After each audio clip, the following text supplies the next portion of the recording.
habeenada kamid anigu guriga iska joogo oo aan waxa u lahaynin ba waxaan qoray 4 beed oo gabaya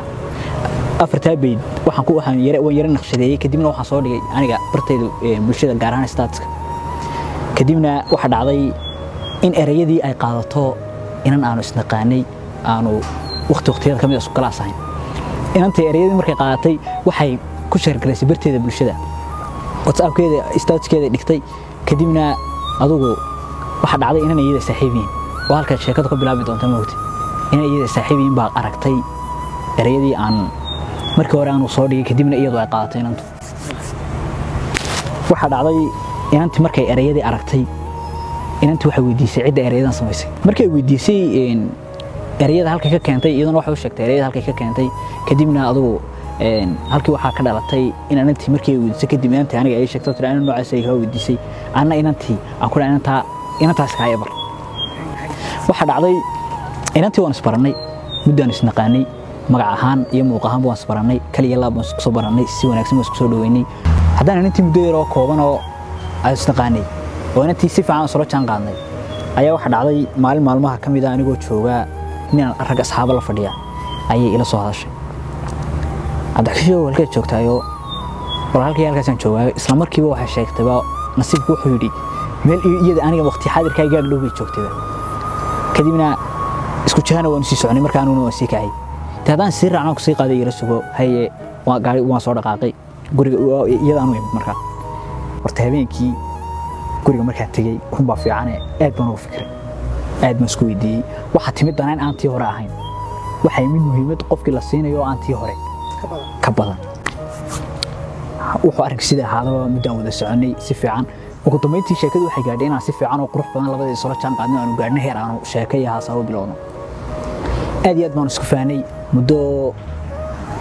dheer marka wada sheekaysanay ayaa inantu waxay ahayd inaan aad u kaftan badan aad u sheeko badan waxa dhacday inantii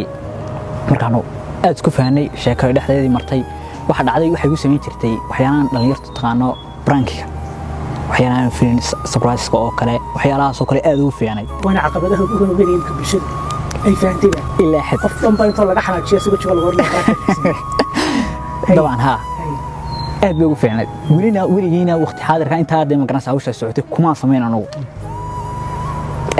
inantii markaan aad isku fahnay intaan wada soconay dhowr pranki dhowr surprise waxay ku sameysay maalintii horta heedhe adiga maxaa ku candi doolay waxa dhacday in anaguna hadda go'aansan inantan bal maalin ka xanaaji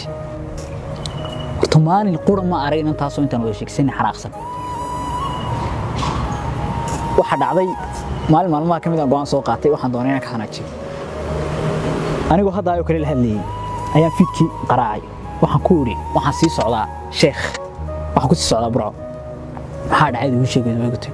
kadibna inta ku muhiim ah inaan kugu sheego ayaan telefoonkii ku dhigay kadibna dhowr jeer bay igu soo celisay kamaan qaban haddana hadhow kala ku wiri arrin baa igu furantay inaan saaxiibnimo una tagay inantii way xanaaqday si aad way xanaaqday waxay samaysay inay soo qaraac weydo anad markii horta telefoonkii shay waan dhigay lamaan hadlin habeenkii subaxdii lamaan hadlin sidii waan siluusiyay aniga maxay gatay prank runtii iyadu aad bay uga xanaaqday aad iyo aad bay arrinkaas ku bedeshay waxa dhacday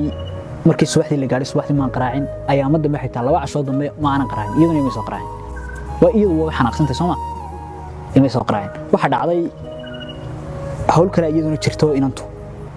safar bay ahayd way tagaysay oo magaalada ka socotay toddobaad qura horsana marka arrintan ay dhacayso sidoo qorshahaana inay waqti kale mooyaan soo laabato ma ahayn waxa dhacday markii muddo yar kooban inantii sidii aan kala haynay aan wada hadlin baa waxa dhacday anigu inaan isweydiiyo niyo kale horto maxay ku soo qaraacay su'aalahayga noocaha waxay keeneen inaan shakiyo dhaaniyo waxaan igala xidhay ku weyn waxa dhacday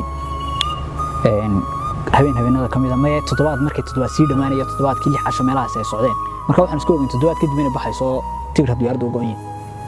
marka aniga lafteeda xisaabta iga qaldanto show 6 casho ayaan kula maray laakiin waxa moodaya 5 casho ayaan waxa dhacday xaafadan ka yimid halkii xaafad xataa telefoonkeeda ma soo qaraacin halkii xaafadooda ahayd baan imid anigoo gaaray aan igu aqoonto kale meel guri ku dhawaan oo marka guriga suuq oo kale ku dhaw ayaan markas ka galay iska joogay guriga ka soo baxay digadi maanta shaah iska soo qaatay oo shaahiga bartiska cabay waan iska joogay guriga ka soo baxay kaabada soo fadhiistay iyadoo kaabada fadhido hablo kale u sheekeynayso ayaan muddo badan halkii u fadhiyo aan iskala socday dhaqdhaqaaqeedii oo iskala garanaysa aan iska daawanayay way inantan aad baan taajibsanaa oo aad iyo aad baan inanta ugu qanacsanaa runtii laakiin dhibaatada waxay ahayd dee waa ka xanaajiyo ya dhibaatada islaamuna ma rabo inaan waqti xaadirkan raali geliyo waxaan rabaa horta inaan ugu yarahayo marka waxaan go'aansaday subaxda inaan la hadlay inantaas oo aan ku dhaaniyo wixii iska ciyaar baa sagaalkii subaxnimo soo toosay markaan soo toosay telefoonkeeda baan qaraacay telefoonkeeda wuxuu leeyahay khadkii man ka eegay khadku ma jirto waan yaabay waxaan talow khadkii waxa markaa igu dhacday khadkii maxaa loo tuuray show inantanay maalin baa aniga iga dhex baxday oo wiigaagu u dhamaado maanta aad baxaysay inta sidoo ku tagtay inantu waxay dib ugu laabanaysay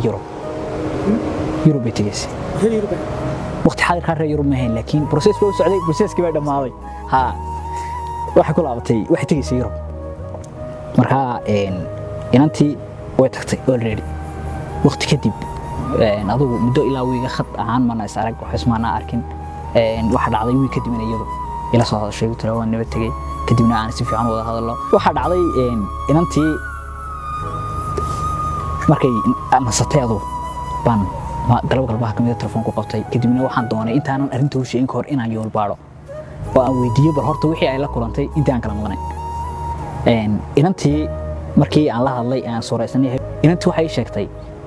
inaan hore isu yaqaaneen isku soo noqdeen waxay sheekada wadaan sakale